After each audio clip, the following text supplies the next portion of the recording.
At the beginning of a relationship with a narcissistic person, access is part of the illusion. They want you close, they want you admiring, they want you available.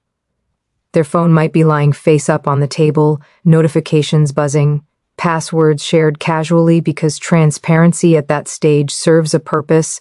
It builds trust and lowers your guard. But when cheating enters the picture, secrecy becomes the new operating system. And it often arrives suddenly.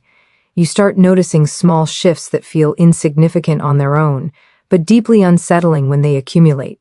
The phone that used to sit openly now never leaves their hand. It's face down, it's on silent, it's carried into the bathroom, the shower, even the kitchen for a glass of water. If you walk into the room, screens go dark instantly, tabs close, apps disappear, and when you ask, casually, gently, there's a sharp edge in their response that wasn't there before, an overreaction that makes you feel like you crossed a line simply by being curious. This isn't about privacy. Healthy privacy has boundaries and explanations. This is about concealment, and concealment is A's purposeful. You may notice passwords changing without any discussion. Fingerprint access revoked, a new lock screen you're not allowed to see. Suddenly, their phone feels like forbidden territory. And here's where the narcissistic dynamic complicates things. If you express discomfort, they don't reassure you, they attack. You're labeled controlling, insecure, or dramatic.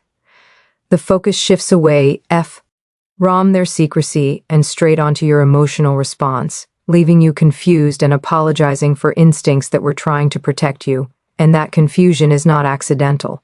Narcissistic individuals are exquisitely attuned to narrative control. When they are cheating, their devices become the vault where that double life lives.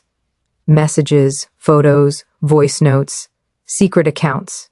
This is the supply pipeline, so the guarding becomes obsessive. Not casual caution, but hypervigilance. They sleep with the phone under their pillow. They wake up to check it before even acknowledging you. They may suddenly have work emergencies late at night, stepping outside to take calls that never happened before. The device isn't just a phone anymore, it's the lifeline to validation they're getting else. Where, and if you accidentally stumble too close, maybe you pick it up to move it, maybe you ask who they were texting, the reaction can be explosive. Anger disproportionate to the moment. Accusations, a complete emotional shutdown. Because the fear isn't that you don't trust them, the fear is that you'll see the truth. What's particularly destabilizing is how quickly this secrecy contrasts with the earlier phase of the relationship. That whiplash leaves many people questioning their own memory. Was it always like this? Am I imagining the change?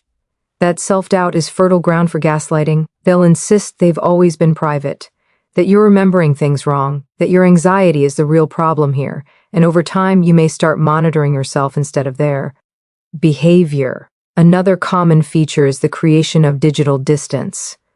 They may start using apps you've never heard of. Secondary phones, hidden folders, social media accounts with restricted visibility. Or, suddenly, they're never on social media anymore, yet their phone time mysteriously increases. These inconsistencies aren't random. They're the cracks where the truth leaks out, even when the words don't. And here's the part that's important to say out loud. Your nervous system often picks up on this before your mind does. That tight feeling in your chest when they clutch their phone. That sinking sensation when they step out to text. That sense of being shut out of something you used to be part of. Those are data points, not proof, but signals. And in narcissistic relationships, LS are often all you get, because direct answers are rarely available. Secrecy around devices in isolation doesn't automatically mean cheating. But in the context of emotional withdrawal, irritability, projection, and devaluation, which we'll talk about, it becomes one piece of a very coherent pattern, a pattern where intimacy is being siphoned away from the relationship and invested elsewhere. So if you're sitting there wondering why the phone suddenly feels like a third person in your relationship, trust that question. Because when secrecy replaces openness, something has already changed, and denial won't change it back. One of the most painful shifts people describe when a narcissistic partner begins cheating isn't what they find on a phone or in a message, it's what they feel in the RO. The air changes, the warmth disappears, the person who once seemed intensely engaged suddenly feels unreachable, even when they're sitting right beside you. And that emotional distance doesn't arrive quietly. It often comes wrapped in irritability, impatience, and a low-grade hostility that leaves you walking on eggshells. At first, you may tell yourself they're stressed. Work has been hard. They're tired. Everyone goes through phases. But this isn't ordinary stress. This is a withdrawal of emotional investment. Narcissistic individuals don't multitask intimacy well. When their attention is directed toward a new source of validation, something has to give. And it's usually the relationship that already feels secure to them. You might notice they stop asking about your day or they Liz. 10 without really listening. Responses become short, distracted, transactional. Eye contact fades. Shared routines quietly dissolve. They're physically present but psychologically gone. And when you reach for connection, when you ask what's wrong or try to talk, it doesn't bring closeness, it brings irritation. That irritation can feel confusing and unfair. You're not accusing, you're not attacking. You're simply noticing distance. But to someone hiding a parallel emotional or sexual life, even gentle questions feel threatening. So instead of reassurance, you get defensiveness. Instead of warmth, you get sharpness. Small things suddenly set them off. A harmless comment becomes an argument. A neutral question turns into a lecture about how demanding or needy you are. This emotional volatile. It serves a purpose. It discourages you from asking questions. Over time, you learn that reaching out results in pain, so you stop, and that silence gives them more space to continue what they're doing without interference. There's also a subtle but profound shift in tone. The kindness thins out. Compliments disappear. Affection feels forced or mechanical when it happens at all. Touch becomes raw, or oddly disconnected. Intimacy, if it occurs, feels rushed or absent-minded, as if they're elsewhere even in the most private moments. That absence is not accidental. Emotionally, they are already bonding somewhere else. And then there's the anger, not always loud, but simmering.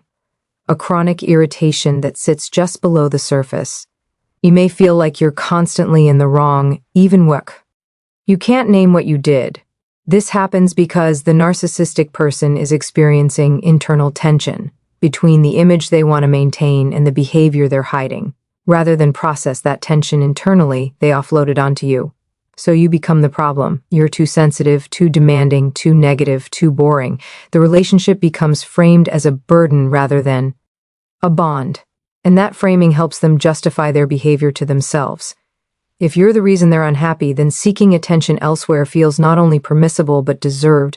What's particularly destabilizing is how quickly this withdrawal can follow periods of intense closeness. Narcissistic relationships are often marked by extremes, idealization followed by detachment. When cheating is involved, the detachment accelerates. You're left chasing a version of them that seems to have vanished overnight, wondering what you did to cause the shift. And here's the truth that's hard to hear but necessary: you didn't cause it. Emotional withdrawal in this context isn't a response to something you failed to do. It's a signal that their emotional energy is being redirected. The irritable. It is not about you. It's about the psychological split required to maintain deception. Your body often recognizes this before your mind does. You feel lonely in the relationship, unseen, unimportant, like you're competing with something you can't see. That loneliness is data. It tells you that the emotional contract has been broken, even if the words haven't caught up yet. When emotional warmth is replaced by distance and irritation, it's not a phase, it's a warning. Because when someone has already left emotionally, the relationship is no longer the priority, no matter how hard you try to make it one. There's a moment many people remember with unsettling clarity, and it's not the discovery of messages or lies, it's the first time they were accused.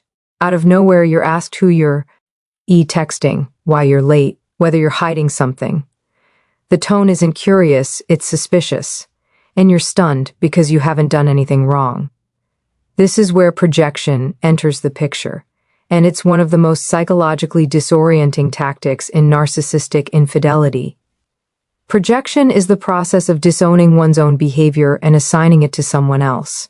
When a narcissistic person is cheating, the anxiety of being discovered doesn't stay contained. It spills outward. Instead of sitting with guilt or responsibility, they relieve that internal pressure by putting it on you. Suddenly, you're the untrustworthy one.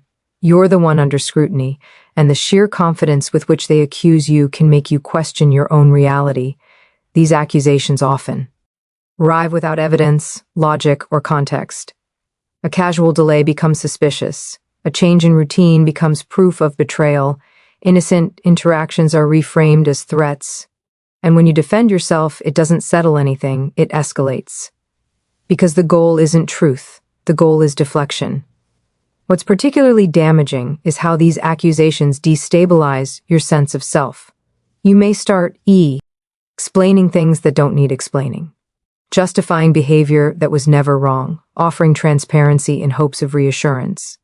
But reassurance rarely comes. Instead, the accusations morph. They shift. They become more abstract, more emotional. You're not just accused of cheating, you're accused of being dishonest, secretive, untrustworthy as a person. And once that narrative is introduced, it can take on a life of its own. Narcissistic individuals are skilled at turning the spotlight away from themselves. If you're busy defending your character, you're not examining their behavior. If you're emotionally flooded by confusion and hurt, you're less likely to notice inconsistencies. Projection creates chaos, and chaos is cover. You may also notice that these accusations often surface at moments when they are particularly secretive or emotionally distant. It's not coincidence. Accusations can function as a preemptive strike. If they accuse you first, it places you on the defensive and gives them moral leverage. Now, they're the wronged party, the one who's suspicious because they care, the one who's hurt because they've been betrayed before. Their narrative becomes emotional, persuasive, even when it's completely disconnected from reality. Over time, this dynamic erodes trust, not just in the relationship but in yourself. You may start monitoring your own behavior excessively, afraid of triggering another accusation. You become hyper-aware, careful, constrained. Meanwhile, their behavior remains largely unexamined. That imbalance is not accidental, it's strategic. Another layer of projection shows up in moral grandstanding. They may suddenly become vocal about honesty, loyalty, and betrayal. They criticize others for cheating. They express outrage at infidelity in movies or conversations. This performative morality is deeply confusing, especially when paired with their secretive behavior. But again, it serves a purpose. It distances them psychologically from their own actions while reinforcing the illusion of integrity. And if you ever try to turn the question back to them, if you gently ask whether there's something you should know, the response is often explosive. Anger, mockery, indignation. How dare you suggest such a thing? That reaction isn't proof of innocence. It's often proof of threat. Because the closer you get to the truth, the louder the deflection becomes.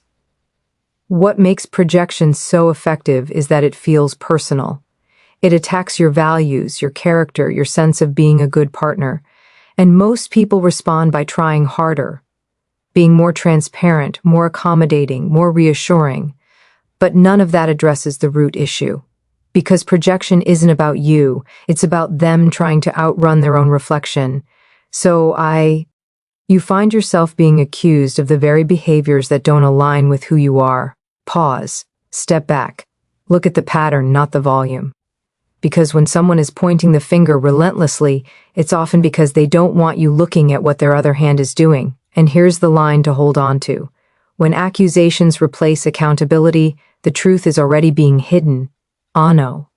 Their shift that often raises quiet alarm bells is not about what they say, but how they suddenly present themselves to the world.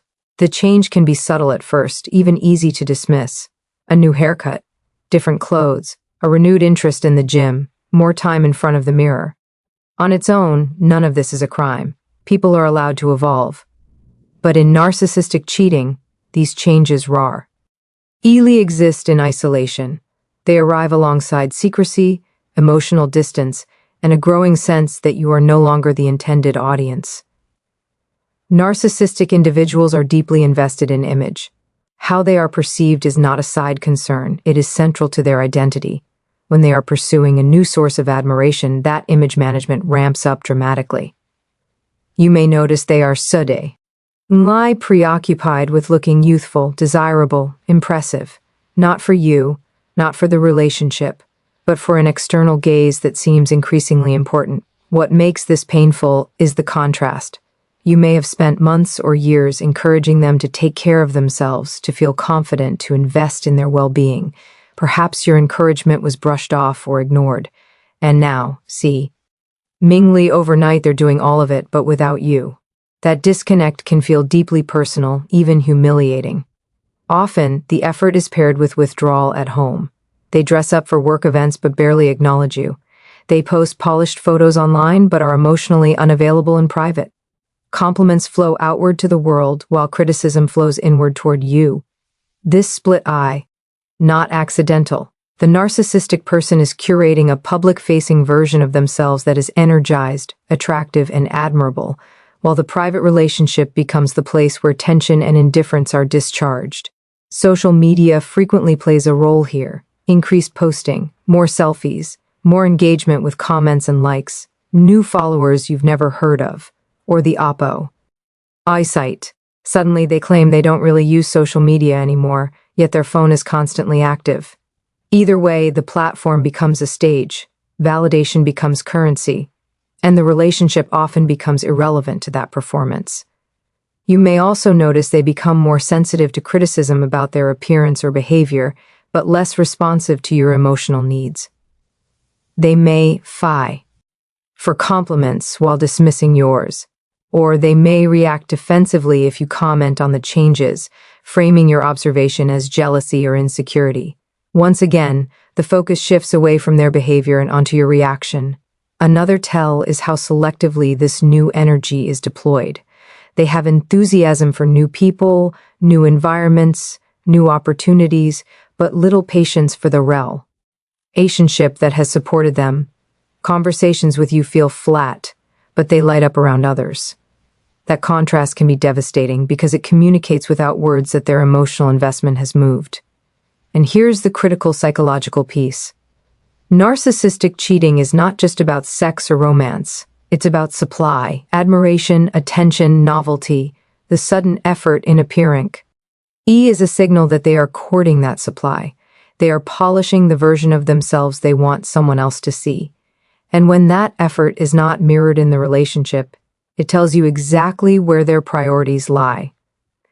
You might try to reconnect, compliment them, ask questions, suggest spending time together.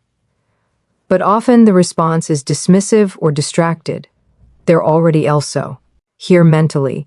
The grooming, the posting, the self-focus, it's all outward-facing, and you're left feeling like an afterthought. What's especially confusing is that they may still expect admiration from you. They may want you to notice the changes, to praise them, to boost their ego, without offering intimacy or transparency in return. This one-sided dynamic leaves you drained and questioning your worth, when in reality, you're responding to a fundamental imbalance. So if you notice a sudden surge in image-conscious behavior, are paired with emotional distance, don't minimize it. Look at the context. Look at the pattern. Because when someone starts performing for an audience that no longer includes you, it's not self-improvement. It's relocation of attention. And the truth is simple and sobering. When their image matters more than your connection, the relationship is already being eclipsed. One of the most exhausting experiences in a relationship like this is the growing sense that reality itself is becoming unstable. You remember conversations clearly, but when you bring them up, they're denied. Plans you were told about suddenly never happened. Stories you've heard before change just enough to make you wonder if you're misremembering. And over time, you start keeping mental notes, not because you're suspicious by nature, but because the ground beneath you no longer feels solid. When a narcissistic person is cheating, maintaining that hidden life requires constant mental gymnastics. Lies have to be tracked, timelines have to be managed, details have to be edited on the fly. And no matter how skilled someone is at deception, cracks form, inconsistencies emerge. Small but persistent. You might notice EY give different explanations for the same event, where they were, who they were with, why they were unavailable. None of the stories are outrageous on their own. In fact, that's what makes this so confusing. Each version sounds plausible until you realize they don't line up. And when you gently point that out, you don't get clarity. You get deflection. They may say you're being too literal, you misunderstood, that you're overanalyzing. Or they may simply say, I don't remember saying that, with absolute confidence. That phrase alone has caused countless people to question their own sanity, because you do remember, vividly. But the certainty with which it's denied makes you hesitate. This is where gaslighting often enters the picture. Gaslighting isn't always loud or dramatic. Sometimes it's quiet, repetitive erosion. It's the steady invalidation of your perception until you start doubting your own memory, your own judgment, your own ability to interpret events. And when someone is cheating, gaslighting becomes a tool of survival. Not for the relationship, but for the lie. You may notice they forget important dates, conversations, or agreements, especially ones that would limit their freedom or expose inconsistencies. But they have no trouble remembering things that serve them. That selective memory isn't accidental, it's strategic. It allows them to evade accountability while maintaining control of the narrative. And when confronted with discrepancies, the response is rarely curiosity or concern. There's no, that's strange, let's figure it out.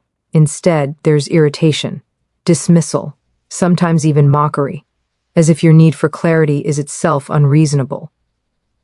That reaction trains you to stop asking questions, because every attempt to understand becomes emotionally costly. Over time, you may find yourself doing the work they should be doing, filling in gaps, making excuses for them, rationalizing contradictions. You become the archivist of the relationship while they operate freely, unburdened by consistency. That imbalance is not sustainable and it's healthy. What's particularly painful is how this undermines trust at its core. Trust isn't just about fidelity, it's about shared reality. When you can't rely on someone's words to stay consistent, you lose the sense that you're standing on the same ground. And without that, intimacy becomes impossible. You might even start questioning yourself in other areas of life. Am I too sensitive? Do I misremember things often? Am I making a big deal out of nothing? This self-doubt is one of the most corrosive effects of prolonged gaslighting, and it keeps you tethered to the relationship because you no longer trust your instincts enough to leave. But here's what's important to remember. Patterns matter more than explanations. One forgotten detail is human. Repeated inconsistencies coupled with defensiveness and dismissal are not. When stories keep changing and clarity is never offered, it's not confusion, it's concealment. Your mind is trying to reconcile what your nervous system already knows. That discomfort you feel when the pieces don't fit is not paranoia, it's pattern recognition. And the more you ignore it, the louder it becomes. So if you find yourself constantly replaying conversations, double-checking facts, and feeling like you need proof just to trust your own memory, pause. Step back. Because when reality keeps shifting, it's not your perception that's unstable. It's the truth that's being actively rearranged. And the bottom line is this: when consistency disappears, honesty has already left the room. The final shift often hurts the most because it doesn't confuse you, it cuts you down. This is where devaluation and comparison enter fully into the relationship. You may notice subtle changes at first: fewer compliments, more criticism, a tone that feels dismissive or condescending. Things you once did that were appreciated are now ignored or mocked. And slowly, almost imperceptibly, you start feeling smaller in a relationship where you once felt seen. When a narcissistic person is cheating, devaluation serves a very specific psychological function. They need to justify, at least internally, why you no longer matter in the way you once did. Rather than face the discomfort of betraying someone who is loving and committed, they begin rewriting the story of who you are. You become inadequate, difficult, uninteresting, the problem, that narrat. I've makes their behavior feel permissible. Comparisons often appear here, sometimes overtly, sometimes disguised as observations. They may mention how someone else is more fun, more ambitious, more understanding, more attractive. It might be framed as harmless conversation or even motivation, but it lands like a blow. The message is clear, you are no longer measuring up. And whether the comparison is to a specific person or a vague idea, the effect is the same. You feel replaceable. What makes this especially destabilizing is that these comparisons often come after long periods of idealization. You may remember being told you were perfect, unique, the best thing that ever happened to them. That contrast creates emotional whiplash. You find yourself trying to get back to that earlier version of the relationship, believing that if you just improve enough, adapt enough, try hard, the warmth will return. But it doesn't, because the goal of devaluation is not growth, it's erosion. As they invest emotionally elsewhere, the relationship, with you, becomes the place where frustration is discharged. You may feel like you're constantly being evaluated and found wanting. Your needs are dismissed as unreasonable. Your feelings are minimized. Your presence becomes inconvenient. And yet, paradoxically, they may still expect loyalty, support, and admiration from you. That imbalance leaves you depleted and doubting your worth. Another painful element of devaluation is how unpredictable it can be. One day they're distant and critical. The next they may be warm or affectionate, just enough to keep you hopeful. This inconsistency keeps you emotionally tethered, always chassis. Stability that never quite arrives. And in the background, the comparison remains, spoken or unspoken, reminding you that you are competing with someone or something you can't see. Over time, this dynamic reshapes how you see yourself. You may start internalizing the criticism. You may silence your needs to avoid further rejection. You may accept behavior that once would have felt unacceptable, simply to preserve the relationship. This is how devaluation keeps people stuck, not because they don't see what's happening, but because their sense of self has been slowly worn down. It's important to understand that this devaluation is not a reflection of your actual worth. It's a psychological maneuver. By lowering you in their mind, they elevate the alternative, and by keeping you uncertain, they maintain control. The comparison isn't about truth, it's about leverage. If you step back and look at the pattern, it becomes clear. The secrecy, the emotional withdrawal, the accusations, the image management, the shifting stories. All of it culminates here, in a relationship where you are no longer treated as a partner, but as an obstacle or a backup. And no amount of self-improvement can fix that, because the issue was never your value. So if you find yourself shrinking, apologizing for existing, or feeling like you're constantly being measured against someone else, listen to that pain. It's telling you something essential. Because love doesn't require you to disappear in order to be chosen. And here is the truth to leave with. When someone devalues you to make room for someone else, the loss is not yours, it's theirs.